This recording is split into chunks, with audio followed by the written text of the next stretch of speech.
જય સવ્યાનાથ. આપણે નિહાળીએ છીએ બીજો ભાગ મિત્રો. તો આપણે જોઈશું કે તો ચાલો મિત્રો, આપણે જે સ્તંભ ઉપર કઈ રીતે નેજો લઈને ચડે છે.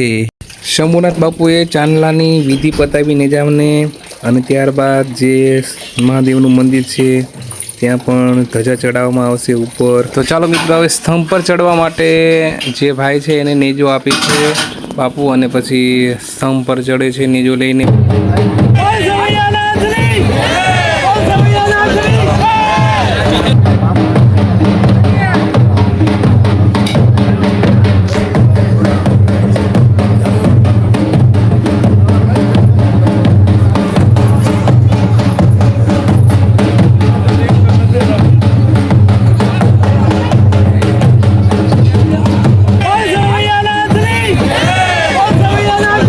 પહેલાં તો મહાદેવના મંદિર ઉપર ધજા ફરકાવવામાં આવશે.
મહાદેવની ધજા આપી દીધી છે ભાઈ, જો તમે જોઈ શકો છો.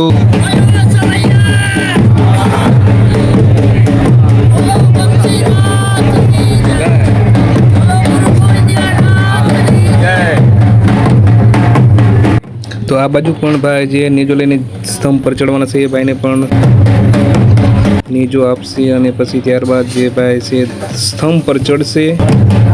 સ્તંભ ઘણો ઊંચો છે ભાઈ, એટલે જાળવીને પણ ચડવાનું રહેશે. જય જય સવ્યાનાથ.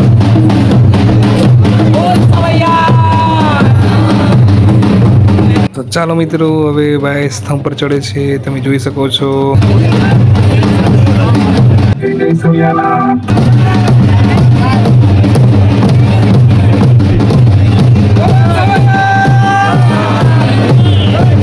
સ્તંભ ઘણો ઊંચો છે, 52 ગજનો નેદો છે, એટલે તો સ્તંભ ઊંચો હોય જ ને. તો કમેન્ટ કરો મિત્રો, 52 ગજનો નેજો હોય તો સ્તંભ કેટલો ઊંચો હોય છે. આ બાજુ પણ મહાદેવના મંદિરે પણ ધ્વજા ચડી રહી છે મિત્રો.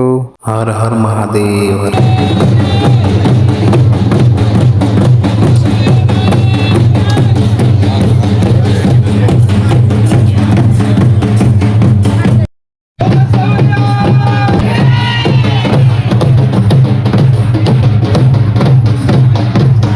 અમારો વિડીયો તમને કેવો લાગ્યો મિત્રો, કમેન્ટ કરો, લાઈક કરો, શેર કરો, સબસ્ક્રાઈબ કરો.